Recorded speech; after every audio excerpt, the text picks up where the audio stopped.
সাধু বাবা, আপনি কেমন করে জানলেন আমরা এসেছি?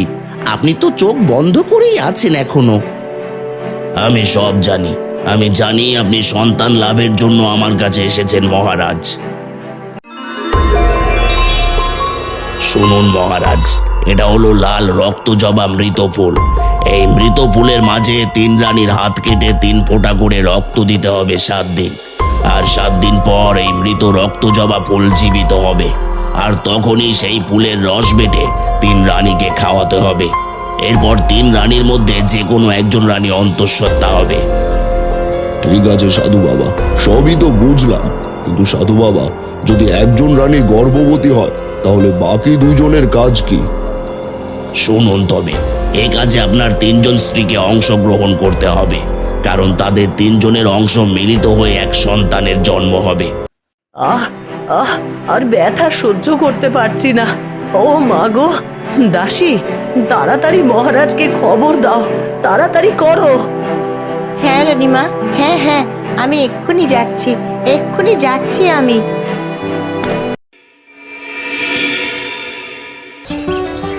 অনেককাল আগের কথা, মণিমালা নামে এক রাজ্য ছিল। রাজ্যে ছিল অঢেল সম্পদে ভরা, কিন্তু সেই রাজ্যের রাজা ছিল নিঃসন্তান। রাজ্যের প্রজারা রাজাকে আটকুড়ে রাজা এবং রানীকে আটকুড়ে রানী বলে ডাকত। এভাবেই একদিন রাজ্যে এত সুখ, কিন্তু আজও আমাদের কোল সন্তান সুখে বঞ্চিত। আমরা 3টে রানী, আমাদের একজনের ঘরেও একটাও সন্তান নেই। কবে যে আমাদের প্রতি সৃষ্টিকর্তা মুখ তুলে তাকাবে কি জানে। মহারাজ কত বৈদ্য, কবিরাজ, জ্যোতিষী সবাইকে নিয়ে এলেন, কিন্তু কেউই তো কিচ্ছু করতে পারলো না। সবই আমাদের কপাল। আমাদের এত কিছু আছে, হয়তো বিধাতা আমাদের মা ডাকের ভাগ্য লিখতেই ভুলে গেছেন। না ছোট, এসব ভেবে আর কি করব? সুদিন একদিন আসবেই। সৃষ্টিকর্তা কিছুতেই এত নিষ্ঠুর হতে পারে না। তবে ধৈর্য ধরে সেই সুদিনের জন্যই আমাদের অপেক্ষা করতে হবে। রানীরা যখন একথা বলছিল, তখন সেখানে আগমন ঘটে এক রহস্যময় বুড়ি। আমাকে কেউ একটু সাহায্য করবে মা? অনেক দূরের গ্রাম থেকে এসেছি, একটু সাহায্য করো না গো। এই নাও বুড়িমা, এটা তোমার। তোমরা খুব ভালো, তোমাদের সাথে ভালোই হবে দেখো। সৌভাগ্যবতী হও মারা, স্বামী সন্তান নিয়ে সুখে থাকো। আচ্ছা ঠিক আছে, আমি তবে এবার গেলাম। দাঁড়াও বুড়িমা, তুমি আমাদের যে আশীর্বাদ করে গেলে সেটা কখনোই সম্ভব হবে না। তুমি তোমার কথা ফিরিয়ে নাও বুড়িমা। এই খেন্তি বুড়ি কথা কখনো ফিরিয়ে নেয় না, আর লোকে বলে এই খেন্তি বুড়ির কথা কখনোই মিথ্যে হয় না। আর দয়াল চাইলে সবই সম্ভব রে মা, সবই সম্ভব। তবে হ্যাঁ, তোদের আমি একটা উপায় বলে দিই। ওই মোহনা জঙ্গলে আছেন এক সিদ্ধ পুরুষ সাধু বাবা। তার কাছে গেলে তোদের মনের সব আশা পূর্ণ হবে। ঠিক আছে রে, এইবার তবে আমি গেলাম। দিদি, এই বুড়িমা কি বলে গেল শুনলে? হ্যাঁ ছোট, হ্যাঁ, চল চল, তাড়াতাড়ি মহারাজের কাছে চল। এই বলে 3 রানী মহারাজকে সব কথা এক এক করে খুলে বলেন। আর মহারাজ সব কথা শুনে একটা আশার আলো দেখতে পান। পরের দিন সকাল হলে মহারাজ আর মন্ত্রী মোহনা জঙ্গলের উদ্দেশ্যে রওনা দিল এবং অনেক খোঁজাখুঁজির পর মহারাজ এবং মন্ত্রী পৌঁছায় একটা গুহার সামনে। মহারাজ, মনে হয় এই সেই পাহাড় যেখানে সাধু বাবা থাকে। ওই দেখুন, একটা গুহা দেখা যাচ্ছে। সাধু বাবা মনে হয় ওই গুহার মধ্যেই আছে। চলুন ভিতরে যাওয়া যাক।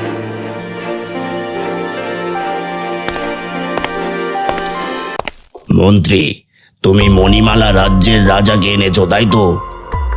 হ্যাঁ সাধু বাবা, হ্যাঁ। মহারাজ, আপনি কেন এসেছেন আমি জানি। আপনার মনের সব কষ্ট আমি দেখতে পাচ্ছি।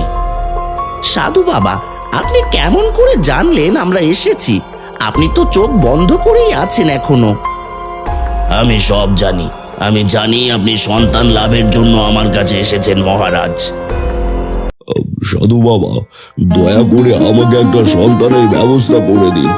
আমার কপাল থেকে আটকুড়া নামটা আপনি মুছে দিন, আর আমার রাজ্যকে রক্ষা করার জন্য একটা উত্তরাধিকারী দিন। আমি সন্তান দেওয়ার মালিক নই মহারাজ, আমি শুধু মাধ্যম মাত্র। তবে আপনি বিধাতার ওপর বিশ্বাস রাখুন। আমি শুনেছি আপনার 3টি রানী রয়েছে, আর তারা সবাই সন্তান প্রসবে অক্ষম। হ্যাঁ সাধু বাবা, আপনি ঠিকই শুনেছেন। শুনুন মহারাজ, এটা হলো লাল রক্ত জবা মৃত ফুল। এই মৃত ফুলের মাঝে 3 রানীর হাত কেটে 3 ফোঁটা করে রক্ত দিতে হবে 7 দিন। আর 7 দিন পর এই মৃত রক্ত জবা ফুল জীবিত হবে, আর তখনই সেই ফুলের রস বেটে 3 রানীকে খাওয়াতে হবে। এরপর 3 রানীর মধ্যে যে কোনো একজন রানী অন্তঃসত্ত্বা হবে। ঠিক আছে সাধু বাবা, সবই তো বুঝলাম, কিন্তু সাধু বাবা, যদি একজন রানী গর্ভবতী হয় তাহলে বাকি 2 জনের কাজ কি? শুনুন তবে, এ কাজে আপনার 3 জন স্ত্রীকে অংশগ্রহণ করতে হবে, কারণ তাদের 3 জনের অংশ মিলিত হয়ে এক সন্তানের জন্ম হবে। আর একটা কথা, বলুন সাধু বাবা, বলুন। একটা সন্তানের জন্য আমি সব করতে রাজি, যা আপনি বলবেন। একটা সন্তানের জন্য আজ আমি আটকুড়ে রাজা, এমনকি গ্রামবাসীরা আমার মুখ পর্যন্ত দেখতে চায় না। মন খারাপ করবেন না মহারাজ, আপনার দুঃখের দিন শেষ হতে চলেছে এবার। আর শুনুন, যেদিন আপনার গর্ভবতী রানীরা প্রসব বেদনা শুরু হবে, সেদিন অন্য 2 রানীরও একই সমান প্রসব বেদনা হবে। যে মায়ের পেট থেকে সন্তান জন্ম নেবে, সে যতটা কষ্ট পাবে, সেই একই সমান কষ্ট বাকি রানীরাও পাবে। তবে মনে রাখবেন, এই 3 মায়ের কষ্টের বিনিময়ে একজন রাজকুমার অথবা রাজকুমারীর জন্ম হবে। সাধু বাবা, এটাও কি সম্ভব? সবই সম্ভব বাবা, সবই সম্ভব। আর এছাড়া আর কোনো উপায়ও নেই। একজনের সন্তান 3 জনের রক্তেই তৈরি হবে, তাই সবাই তার প্রতি একই টান থাকবে। এমনকি সেই সন্তান তার 3 মাকে একইভাবে ভালোবাসবে। ধন্যবাদ সাধু বাবা, আমরা তবে আজ আসি। তবে আপনার কাছে আমি আজীবন চিরকৃতজ্ঞ থাকব। সাধু বাবার কাছ থেকে বিদায় নিয়ে সে মৃত রক্তজবার ফুল হাতে নিয়ে রাজা ও মন্ত্রী প্রাসাদে ফিরে আসে। প্রাসাদে ফিরে রাজা ও মন্ত্রী 3 রানীকে সব কথা এক এক করে খুলে বলে। 3 রানী সব কথা শুনে বলে, মহারাজ, আমরা আপনার কথায় রাজি। আপনি যা বলবেন আমরা তাই করব। এতে যদি বিধাতা আমাদের মা হওয়ার সাধটা পূরণ করেন। দিদি, মহারাজ ঠিক বলেছেন। দাসী, একটা ছুরি নিয়ে এসো। এই মৃত রক্ত জবা ফুলে আমরা পর পর 7 দিন রক্ত দেব। যেই কথা সেই কাজ। রানীরা ওই মৃত জবার ফুলে 3 জনের রক্তই দিতে থাকে এবং এভাবে কেটে যায় 7 দিন। আরো কিছুদিন পর হঠাৎ 3 রানী একসাথে ভীষণ অসুস্থ হয়ে পড়ে এবং তাদের ভীষণ প্রসব বেদনা শুরু হয়। আহ আহ আর ব্যথা সহ্য করতে পারছি না। ও মা গো, দাসী, তাড়াতাড়ি মহারাজকে খবর দাও, তাড়াতাড়ি করো। হ্যাঁ রানীমা, হ্যাঁ হ্যাঁ, আমি এক্ষুনি যাচ্ছি, এক্ষুনি যাচ্ছি আমি।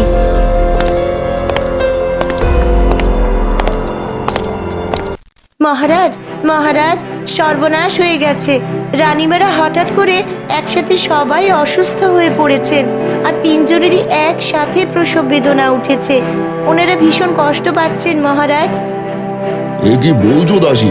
আচ্ছা ঠিক আছে, তুমি রানীমার কাছে যাও, আমি দাইমাকে ডেকে আনার ব্যবস্থা করছি। প্রহরী, প্রহরী, এক্ষুনি যাও, পাশের গা থেকে দাইমাকে নিয়ে এসো। যথাজ্ঞা মহারাজ, যথাজ্ঞা। আমরা এক্ষুনি যাচ্ছি দাইমাকে নিয়ে আসতে। একদিকে রানীরা ব্যথার যন্ত্রণায় কাতরাচ্ছে, আর অন্যদিকে বাইরে যেন এক কালবৈশাখী ভয়াবহ ঝড় উঠেছে।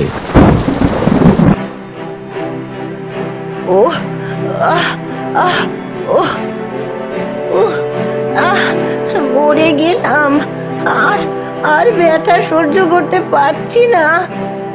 ওহ, আহ মাগো, আর পারছি না, আর ব্যথা সহ্য করতে পারছি না। দাইমা, তাড়াতাড়ি করো দাইমা। হ্যাঁ রানীমা, হ্যাঁ হ্যাঁ, একটু সহ্য করুন, আর এক্ষুনি সব ঠিক হয়ে যাবে। শান্ত হন মেজরানী, শান্ত হন। আপনাদের মধ্যে যে কোনো একজন সন্তান জন্ম দিলে সবার কষ্ট একসাথে দূর হয়ে যাবে। একটু ধৈর্য ধরুন রানীমারা, বাইরেও ভীষণ ঝড় উঠেছে। আপনাদের সন্তান প্রসব হয়ে গেলে আশা করি সব ঠিক হয়ে যাবে। সৃষ্টিকর্তার এ কি লীলা খেলা! সন্তান হবে একজনের, আর সেই সন্তানের মধ্যে সমান নারীর টান থাকবে তিনজনেরই। আপনি ঠিকই বলেছেন দাইমা, এক সন্তান জন্ম দিতে গিয়ে 3 মায়েরই সমান কষ্ট ভোগ করতে হচ্ছে।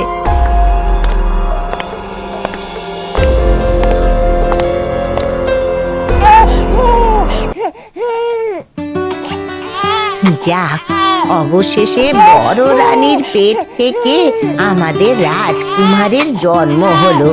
বড় রানী, আপনার ছেলে হয়েছে। সেজ রানী, ছোট রানী, শুনেছেন আপনাদের পুত্র সন্তান হয়েছে। এই রাজ্যে রাজকুমার এসেছে রানীমারা। যাক, বিধাতা আমাদের কষ্টের ফল দিয়েছেন তাহলে। দিদি, দেখেছো আমাদের রাজপুত্র কত মিষ্টি দেখতে হয়েছে। একেবারে আমাদের মহারাজের মতনই দেখতে হয়েছে।